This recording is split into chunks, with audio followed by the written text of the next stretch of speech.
आज आपण इक्बाल सोसायटीतील सर्व सदस्य आणि सांस्कृतिक सिगल बुद्धिझम ग्रुप आपल्या या सोसायटीमध्ये बोधिसत्व भारतरत्न डॉक्टर बाबासाहेब आंबेडकरांची 135वी जयंती आपण साजरी करत आहोत. आपल्या सर्वांचं जेवढं कौतुक आणि अभिनंदन करता येईल तितकं कमीच आहे. कारण की डॉक्टर बाबासाहेब आंबेडकरांची जयंती ही संपूर्ण जगभरात साजरी केली जाते.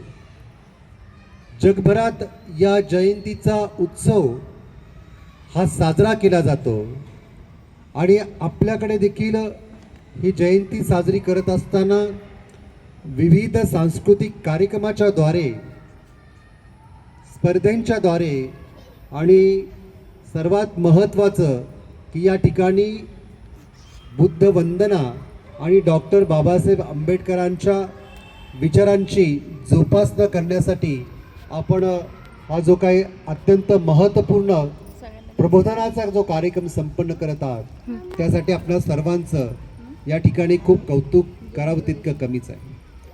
कारण की जयंती अनेक ठिकाणी साजरी होत असताना त्यामध्ये प्रबोधन हे फार कमी आपल्याला पाहायला मिळतं आणि इतर ज्या गोष्टी आहेत त्या आपल्याला जास्त पाहायला मिळतात. परंतु आपल्याकडे मात्र प्रबोधनाची जोपासना करत असताना बाबासाहेबांनी दिलेले जे मौलिक संदेश जे आहे ते फक्त समाजासाठी नसून भारतातल्या प्रत्येक नागरिकासाठी आहे. जो व्यक्ती या भारतामध्ये राहत असताना भारतीय संविधानाची या ठिकाणी 1950 मध्ये अंमलबजावणी झाल्यापासून भारतातील प्रत्येक नागरिक या भारतामध्ये जीवन जगत असताना जे स्वातंत्र्य, समता, बंधुता आणि न्याय याचा उपभोग जो घेत आहे ही सर्वस्व देण जी आहे ही डॉक्टर बाबासाहेब आंबेडकरांची. कारण की डॉक्टर बाबासाहेब आंबेडकरांना भारतीय संविधानाची निर्मिती करत असताना भारतामधला प्रत्येक व्यक्ती आणि त्या व्यक्तीचं महत्त्व, त्याचं मूल्य हे किती महत्त्वपूर्ण आहे आणि या व्यक्तीच्या मताला किती किंमत आहे, ज्यातून भारतीय ही जी काही संरचना जी तयार झालेली आहे ही संरचना लोकशाही मूल्यांवरती आधारित आहे. लोकशाहीचे जे मूल्य आहेत की ज्या मूल्यांमध्ये सर्वात प्रथम जे महत्त्व देण्यात आलेलं आहे हे प्रथम महत्त्व इथल्या प्रत्येक व्यक्तीच्या शिक्षणासाठी दिलेलं आहे. प्रत्येक व्यक्तीने या ठिकाणी शिक्षण घेतलं पाहिजे यासाठी बाबासाहेबांनी भारतीय संविधानावरती ज्यावेळेस डिबेट आणि डिस्कशन पार्लमेंटमध्ये झालं त्यामध्ये जवळजवळ 16 तास बाबासाहेबांनी एका विषयावरती भाषण दिलेलं आहे आणि तो विषय म्हणजे स्टेट शाल स्ट्राईव्ह, म्हणजे भारतामध्ये शिक्षण जे आहे हे मोफत सगळ्यांना मिळालं पाहिजे, ते शिक्षण सरकारने दिलं पाहिजे. म्हणून त्यांनी स्टेट शाल स्ट्राईव्ह या नावाने जे भाषण दिलं आणि शिक्षण हे सर्वांसाठी खुलं करण्यात आलं, मोफत करण्यात आलं. त्यामुळे शिक्षण सर्व लोक घेऊ शकले. शिक्षणामुळे प्रत्येक व्यक्तीचा विकास झाला. एक वेळ अशी होती की इथे शिक्षण घेण्याचा अधिकार हा कुणालाच नव्हता. एक विशिष्टच वर्गाला त्याचा अधिकार होता आणि तोच वर्ग ते शिक्षण घेत होता आणि हजारो वर्षापासून अनेक पिढ्या ज्या आहेत ह्या गुलामगिरीच्या व्यवस्थेमध्ये अडकून गेल्या होत्या. या सर्व पिढ्यांना बाहेर काढण्याचं काम हे जसं महात्मा ज्योतिराव फुलेंनी 1849व्या शतकामध्ये केलं आणि त्याला खऱ्या अर्थाने कायद्याचं स्वरूप देण्याचं काम हे डॉक्टर बाबासाहेब आंबेडकरांनी 1950 साली भारतीय संविधानाच्या माध्यमातून. दुसरं अत्यंत महत्त्वाचा अधिकार दिला प्रत्येक व्यक्तीला या ठिकाणी मतदान करण्याचा अधिकार नव्हता. या ठिकाणी कोणीही मतदान करू शकत नव्हतं. परंतु बाबासाहेबांनी लोकशाहीच्या माध्यमातून वन वोट वन व्हॅल्यू याद्वारे प्रत्येक माणसाला मतदानाचा अधिकार दिला. या मतदानातून आपले राज्य चालवणारे सेवक कोण असावे. राज्यकर्ते राजकीय व्यक्ती हे आपले मालक नसतात, ते सेवक असतात.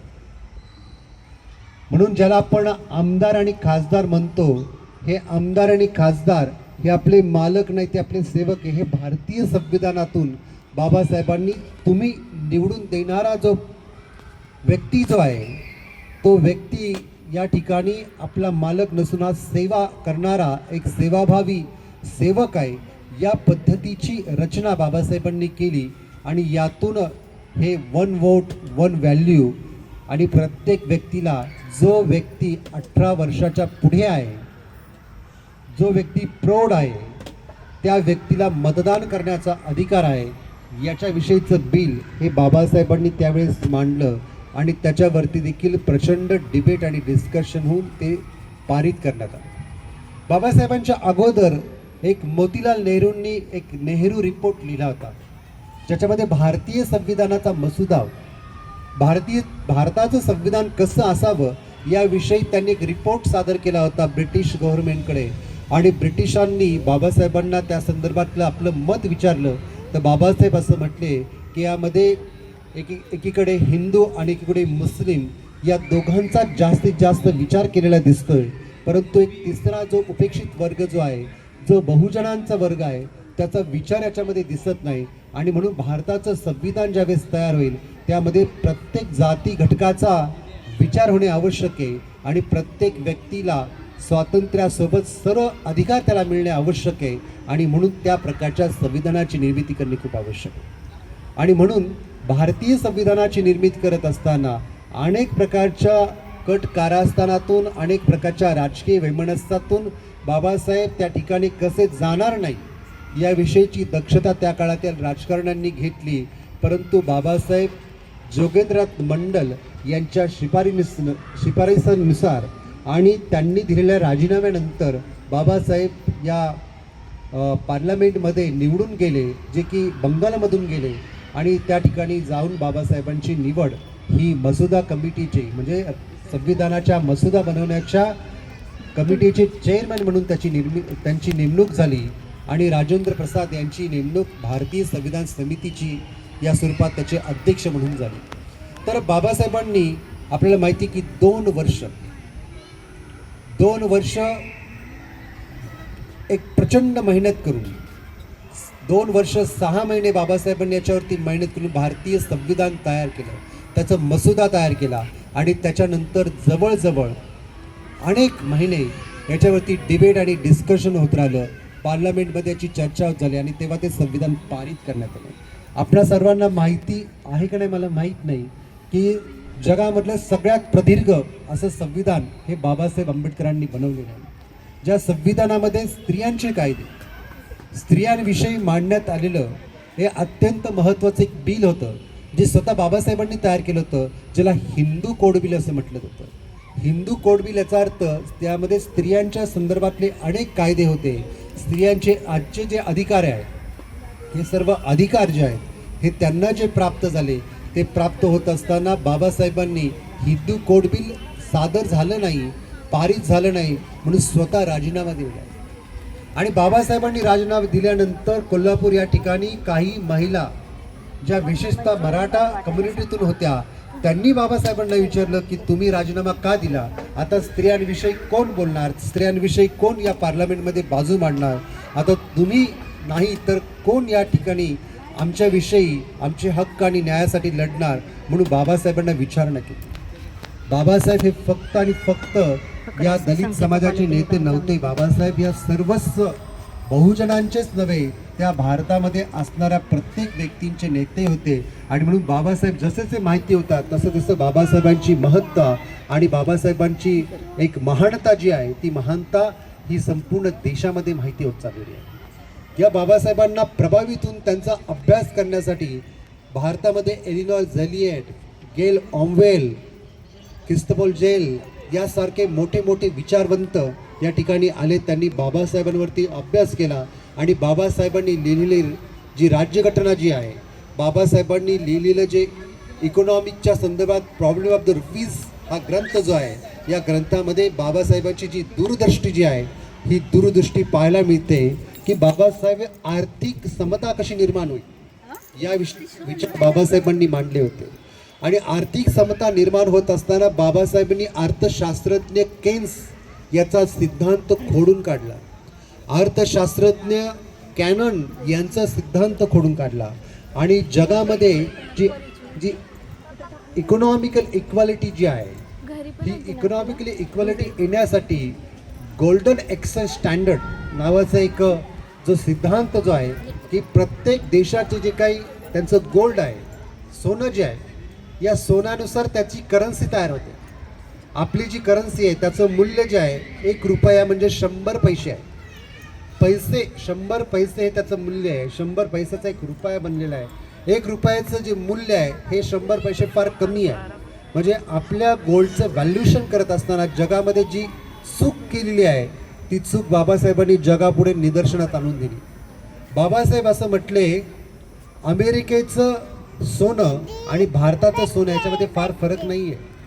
मग आमच्या सोन्याचं मूल्य कमी का आणि तुमच्या सोन्याचं मूल्य जास्त का?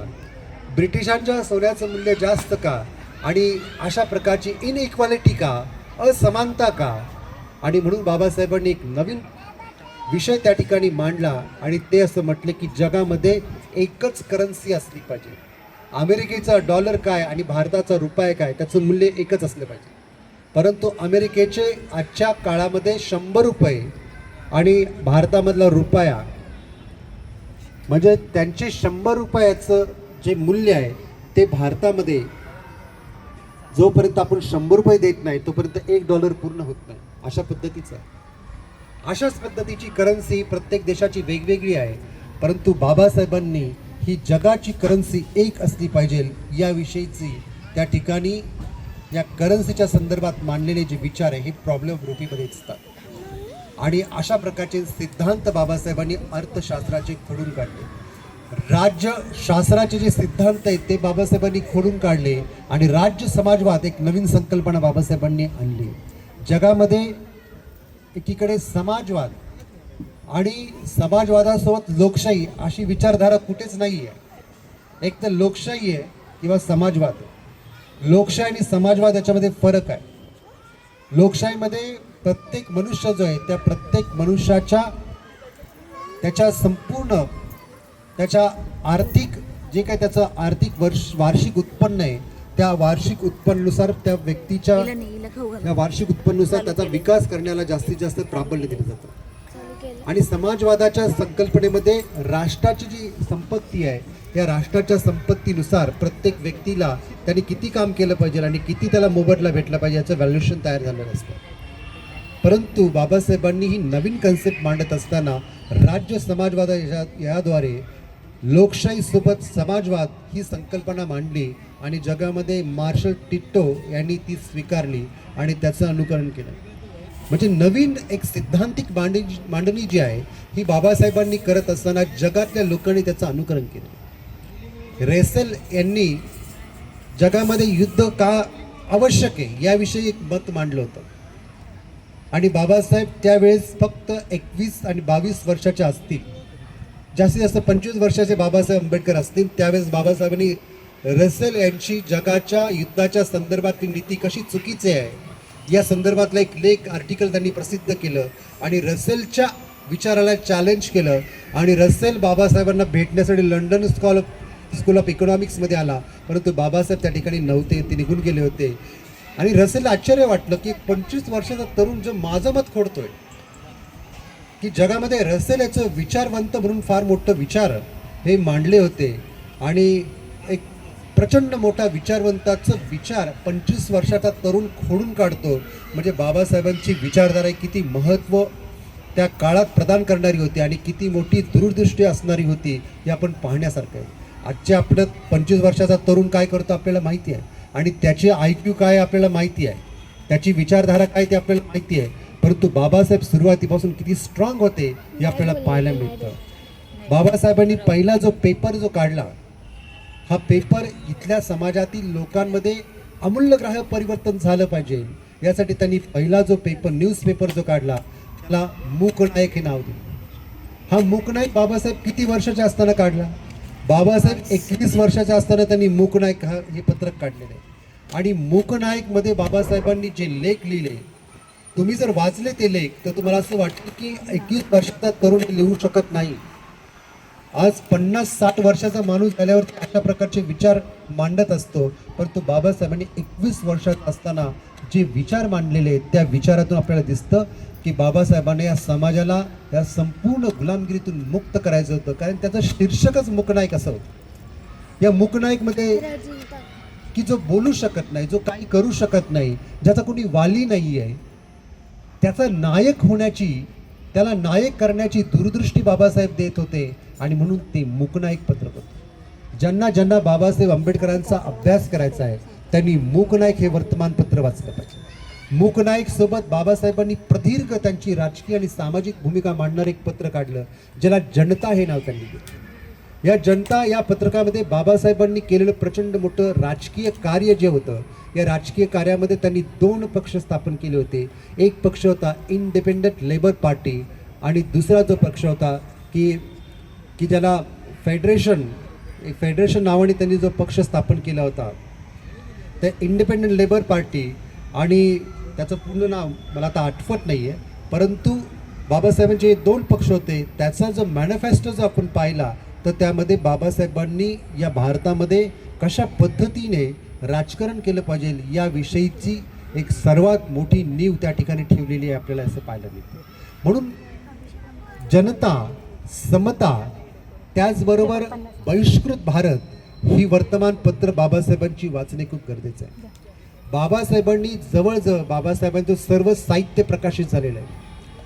22 खंड बाबासाहेबांनी लिहिलेल्या ग्रंथाचे प्रकाशित झालेलं आहे, ज्याचं नाव रायटिंग अँड स्पीचेस आहे, जे गव्हर्नमेंटनी प्रकाशित केलेलं आहे. रायटिंग अँड स्पीचेसचे सर्व खंड हे आपल्याला येरवड्या या ठिकाणी असणाऱ्या बार्टीमध्ये हे जवळजवळ 80% सवलतीने उपलब्ध आहे.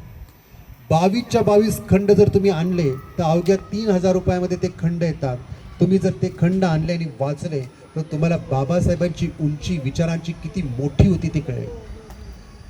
दुसरी गोष्ट, बाबासाहेबांचं जे चरित्र आहे, चांगदेव भगवान खैरमोडे यांनी लिहिलेलं एक चरित्र आहे, जे 12 खंडांचं चरित्र आहे. ते चरित्र वाचणे खूप आवश्यक आहे. दुसरं एक चरित्र बाबासाहेबांचं एक नव्याने प्रकाशित झालं आहे, जे अजय सिंग राठोड या नावाच्या व्यक्तीने केलेलं आहे, ज्यांनी प्रचंड मोठा अभ्यास केलेला आहे. आणि बिकमिंग बाबासाहेब नावाने ती प्रसिद्ध इंग्रजीमध्ये आहे. आणि बाबासाहेब घडताना हे त्याचा मराठी अनुवाद आहे. याचं आपण वाचन करणे खूप आवश्यक आहे. बाबासाहेबांनी एक प्रचंड हे कार्य करत असताना एक जो लढा त्यांनी उभारला, हा जो लढा याकडे जर आपण लक्ष दिलं तर त्यांचा सगळ्यात पहिल्यांदा जो त्यांनी या कार्याची सुरुवात केली, तर बाबासाहेब काय सर्वसामान्य मनुष्य म्हणून कार्यात ते उतरले नाही सार्वजनिक जीवनामध्ये. बाबासाहेब ज्यावेळेस परदेशातून उच्च शिक्षण घेऊन आले त्यावेळेस बाबासाहेब या ठिकाणी बॉम्बे प्रेसिडेन्सीमध्ये बाबासाहेब आमदार म्हणून त्या ठिकाणी ते नियुक्त झाले, MLA म्हणून त्या ठिकाणी नियुक्त झाले. आणि MLA म्हणून नियुक्त झाल्यानंतर त्यांनी पहिलं कार्य हातात घेतलं की महाडच्या 14 तळ्याचा सत्याग्रह करायचा. महाडच्या 14 तळ्याचा सत्याग्रह ही संकल्पना रावबहादूर सिके बोले या व्यक्तींची होती, जे ब्राह्मणेतर नावाचा पक्ष चालवत होते. आणि त्यांनी हा ठराव, हा प्रस्ताव त्या ठिकाणी महाडच्या कॉर्पोरेशनला मांडला होता. आणि त्याच्यावरती कोणतंच काम होत नव्हतं आणि पिण्याच्या पाण्याचा अधिकारच कुणाला नव्हता. आणि अशा परिस्थितीमध्ये बाबासाहेबांनी हा सत्याग्रह करण्याचं ठरवलं आणि बाबासाहेब महाड या ठिकाणी गेले. आणि हा सत्याग्रह त्यांनी जवळजवळ 2 दिवस त्या ठिकाणी सत्यार्थी ठेवून त्या ठिकाणी तो सत्याग्रह पार पाडला. आणि त्यासाठी प्रचंड त्यांना त्या ठिकाणी मानहानीच नव्हे तर अनेक लोकांना मारहाण पण झालेली आहे. आणि यातून हा सत्याग्रह उभा राहिला. दुसरा जो महत्त्वाचा सत्याग्रह त्यांनी केला, जो काळाराम मंदिराचा केला, जो नाशिक या ठिकाणी सत्याग्रह करत असताना काळाराम मंदिराचा सत्याग्रह केवळ यासाठी होता की मनुष्य म्हणून प्रत्येक माणसाला ईश्वराची आराधना करण्याचा अधिकार आहे, भक्ती करण्याचा अधिकार आहे, तो आम्हाला पण प्राप्त व्हावा यासाठी नाशिकच्या काळाला मंदिराचा सत्याग्रह केला. तो सत्याग्रह जवळजवळ 2 वर्ष चालला. म्हणजे 2 वर्ष चालणारा सत्याग्रह हा भारतामध्ये कुठेच नाही. महात्मा गांधींचा पण सत्याग्रह इतक्या वर्ष चालला नाही. बाबासाहेबांनी 2 वर्ष सत्याग्रह केला, परंतु त्यातून काही निष्पन्नता झाली नाही. बाबासाहेब तो विषय सोडून दिला. तिसरं महत्त्वाचं काम बाबासाहेबांनी केलं की पुणे करार, ज्यातून प्रत्येक माणसाला आपले अधिकार प्राप्त झाले. पुणे करार हा बाबासाहेबांच्या जीवनातला अत्यंत महत्त्वाचा घटक आहे आणि महात्मा गांधींच्या जीवनातलाही महत्त्वाचा घटक आहे. महात्मा गांधींनी बाबासाहेब ज्यावेळी राऊंड टेबल कॉन्फरन्समध्ये सामील झाले त्यावेळेस पहिल्या राऊंड टेबल कॉन्फरन्समध्ये महात्मा गांधी सामील झाले नव्हते. बाबासाहेबांनी या ठिकाणी इथले जे बहुजन आहेत यांचे जे प्रश्न आहेत ते मग मतदारसंघाच्या संदर्भातील असेल आणि इतर सर्व त्यांच्या सामाजिक आणि आर्थिक उन्नतीच्या आणि शैक्षणिक उन्नतीच्या संदर्भातले असतील, तर अशा सर्व प्रश्नांची वाच्यता आणि त्याची मांडणी जगभरात रॅम्से मॅकडोनाल्ड नावाच्या इंग्रज अधिकाऱ्यासमोर केली. बाबासाहेबांनी मांडलेले प्रश्न किती महत्त्वपूर्ण आहे याची जाणीव त्यांना नाही, कारण की भारतामध्ये जाती न्याय निवाडा करण्याची एक समिती आली होती आणि त्या समितीने सादर केलेल्या रिपोर्टच्या आधारे त्या ठिकाणी ही राऊंड टेबल कॉन्फरन्स झाली होती. बाबासाहेबांनी त्या ठिकाणी राऊंड टेबल कॉन्फरन्समध्ये मांडलेले जे मुद्दे होते की त्या मुद्द्यांना की बाबासाहेबांनी स्वतंत्र मतदारसंघ मागितला, की ज्या स्वतंत्र मतदारसंघामध्ये प्रत्येक माणसाला म्हणजे उमेदवार निवडण्याचा, म्हणजे त्याला सिलेक्ट करण्याचा आणि इलेक्ट करण्याचा 2 प्रकारचे अधिकार त्यांनी मागितले. म्हणजे उमेदवाराला सिलेक्ट करणे, आता तुम्ही उमेदवार सिलेक्ट नाही करू शकत, कुठली तरी पार्टी असते, म्हणजे जे रुलिंग पार्टी जी असते ती रुलिंग पार्टी ठरवते उमेदवार कोण द्यायचं, त्यांचं हायकमांड ठरवत असतं. परंतु बाबासाहेब असं म्हटलं ते समाज ठरवेल उमेदवार कोण असेल. सिलेक्ट आणि इलेक्ट करण्याचा अधिकार हा त्या प्रत्येक व्यक्तीला, त्या समाजाला असेल. या प्रकारची मांडणी बाबासाहेबांची अत्यंत वैज्ञानिक स्वरूपाची होती. परंतु त्या संदर्भामध्ये उपोषण हे गांधींनी केलं आणि बाबासाहेबांनी त्याचा एक समझोता केला, तो संयुक्त मतदारसंघ या स्वरूपात केला. आणि म्हणून आज आपल्याला अनेक प्रकारच्या समस्येला सामोरं जावं लागतं. परंतु ज्यावेळेस स्वतंत्र मतदारसंघ झाला असता तर मात्र याचं एक स्वरूप खूप वेगळं दिसलं असतं. एज्युकेशन आणि इकॉनॉमिकल स्तरावरती फार मोठी उन्नती ही लवकरात लवकर सिद्ध झाली असती, जी आता हळूहळू स्लोरित्या आपली होत आहे. तर हे तिसरं महत्त्वाचं कार्य बाबासाहेबांकडून झालं. संविधानाची निर्मिती हे देखील बाबासाहेबांनी केलेलं सर्वात महत्त्वाचं काम आहे. आणि या संविधान निर्मितीच्याद्वारे सर्वच प्रश्न जे आहेत हे माणसाचे बाबासाहेबांनी निकालात काढले. भारतीय संविधान, या भारतीय संविधानाने सर्वांना सर्व अधिकार दिले, पण सर्व अधिकार देत असताना या ठिकाणी जे काही राज्यव्यवस्था आहे त्या राज्यव्यवस्थेला सगळे अधिकार देऊन बाबासाहेबांनी माणसांवरती गुलामगिरी नाही लादली. आज जो कोणी व्यक्ती असेल, मुख्यमंत्री असो किंवा गृहमंत्री असो, तर कोणी पण असो, जर एखाद्या व्यक्तीने गुन्हा केला तर त्या व्यक्तीला शासन होतच. अशा प्रकारची न्यायव्यवस्था म्हणजे एक प्रकारची राज्य व्यवस्थेसोबत न्याय व्यवस्था ही एक पॅरलल व्यवस्था त्यांनी ठेवली. आणि राज्यव्यवस्था सर्वस्व अधिकार घेऊ शकत नाही जोपर्यंत न्यायव्यवस्था, आणि न्यायव्यवस्था राज्यव्यवस्थाच नाही तर राष्ट्रपती जी व्यवस्था जी आहे ती देखील त्यांनी महत्त्वाची मांडली आणि या राष्ट्रपतीला देखील ते अधिकार दिले. म्हणजे इथे कोणीच व्यक्ती जो आहे स्वतंत्रपणे स्वतःचं काम नाही करू शकत. एकमेकांच्या प्रती बाबासाहेबांनी त्यांना एकमेकांमध्ये असं जखडून ठेवलेलं आहे. आणि म्हणून प्रत्येक व्यक्ती जो इथे हुकुमशाही नाही बनू शकत, हुकुमशाही बनण्याचा इथं जर कोणी प्रयत्न केला तर तो होऊ शकत नाही. कारण की राज्यसभा, लोकसभा, विधानसभा आणि विधान परिषद, राज्यव्यवस्था ही वेगळी, केंद्रीय व्यवस्था ही वेगळी, अशा स्वरूपात हे कल्याणकारी राज्याची संकल्पना ही भारतीय संविधानातून मांडलेली आहे. आणि म्हणून आपण सर्वजण जे आहोत ते आज खूप चांगल्या पद्धतीने स्वातंत्र्य उपभोगत आहोत आणि आपली प्रगती करत आहोत. अन्यथा फार कठीण झालं असतं. इतर सर्वच गोष्टी बाबासाहेबांनी करत असताना आपण अनेक ठिकाणी वाचतो की बाबासाहेबांनी काय काय केलं, की या ठिकाणी नद्याजोड प्रकल्पाच्या आधारे भारतीय रिझर्व्ह बँकेची संकल्पना, त्याच पद्धतीने ऊर्जा निर्मिती केंद्र, हे सर्व बाबासाहेबांच्या संकल्पनेतून. बाबासाहेब प्लॅनिंग कमिशनचे अध्यक्ष होते त्यावेळेस बाबासाहेबांनी हे सगळे विचार मांडले. कुटुंब नियोजनासारखा सर्वात कायदा हा भारतामध्ये असावा याविषयी बाबासाहेबांनी मत मांडले. या ठिकाणची जी जमीन जी आहे या जमिनीचं केंद्रीकरण झालं पाहिजे. ही जमीन जी आहे सेंट्रलाइज झाली पाहिजे आणि सेंट्रलाइज झालेल्या जमिनीमध्ये प्रत्येक शेतकऱ्याला रोजगार भेटला पाहिजे, प्रत्येक शेतकरी आपली जमीन कसली पाहिजे, त्यातून त्याला रोजगार निर्माण झाला पाहिजे. ही संकल्पना जगात कुणी मांडली नाही, ही बाबासाहेबांनी मांडलेली आहे. आणि म्हणून decentralisation of the land, decentralisation of the industry, म्हणजे इथली जी उद्योजकता जी आहे ही देखील सेंट्रलाइज झाली पाहिजे. अशा पद्धतीची बाबासाहेबांची संकल्पना जी होती, या संकल्पनेतून कोणत्याही एका व्यक्तीच्या हातात अधिकार न येता सर्व व्यक्तींना रोजगार निर्मिती होईल आणि या रोजगार निर्मितीतून त्याचं जीवन चालेल, त्याचं कुटुंब चालेल आणि त्याची प्रगती होईल, या प्रकारची बाबासाहेबांची विचारधारा होती. आणि ते संविधानामध्ये लागू करू इच्छित होते. परंतु या दोन गोष्टी ज्या आहेत ह्या संविधानामध्ये लागू झाल्या नाही. त्या त्यांनी स्टेट आणि मायनॉरिटी नावाच्या एका ग्रंथामध्ये त्यांनी सांगितल्या की हे मी करू इच्छित होतो आणि या भारतीय संविधानामध्ये त्या होऊ शकल्या नाही. अनेक लोकांनी याला विरोध केला आणि म्हणून ही उणीव बाबासाहेबांना कायम राहिली. ती उणीव भरून काढण्याचं काम हे आपण करायला पाहिजे आणि ही विचारधारा मांडणे त्याचा प्रचार आणि प्रसार करण्याचं काम आपण केलं पाहिजे. आणखीन एक महत्त्वाचं काम केलं की बुद्ध धम्माचा त्यांनी स्वीकार केला. बुद्ध धम्माचा स्वीकार यासाठी केला की भगवान बुद्धांचा संदेश हा जगाला शांतीचा मार्ग सांगण्याचा.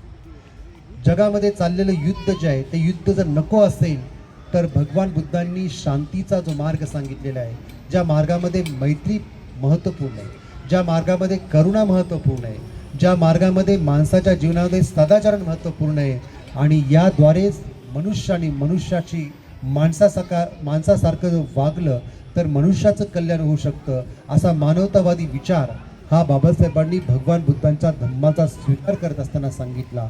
आणि बाबासाहेब असं म्हटलं की मी ह्या भारतातला प्राचीन 2600 वर्षापूर्वीचा असलेला हा जो धम्म आहे, हा धम्म पुन्हा एकदा या भारतामध्ये आणत आहे. हा काही इथून संपलेला धर्म नाही आहे. हा जगामध्ये थायलंड, श्रीलंका, ब्रह्मदेश, चीन, तैवान, तिबेट, मंगोलिया, भूटान या सर्व देशांमध्ये हा धर्म टिकून होता. जपानसारख्या, व्हिएतनामसारख्या, कोरियासारख्या देशामध्ये हा धर्म होता आणि हा कधीच संपलेला नाही आहे.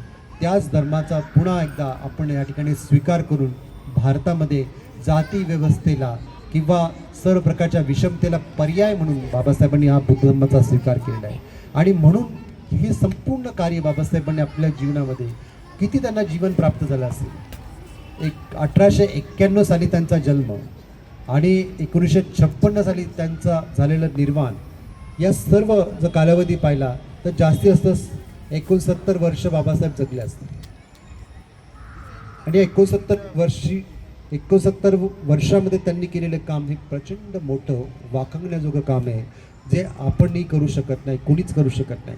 आणि म्हणून त्या कामाची खऱ्या अर्थाने आजच्या दिवशी आपण त्याचं स्मरण करणे, बाबासाहेबांच्या या उपकाराची जाणीव ठेवून सेलिब्रेशन आपण करणे आणि सेलिब्रेशनमधून बाबासाहेबांचा संदेश लोकांना, प्रेमाचा संदेश, समतेचा संदेश, बंधुतेचा संदेश, मैत्रीचा संदेश देणे आणि लोकांमध्ये, सर्वांमध्ये या भारताला एकसंघ करण्याची ताकद ही बाबासाहेबांनी कशी निर्माण करून देणे, हा मौलिक उपदेश सांगणे हे अत्यंत गरजेचं आहे.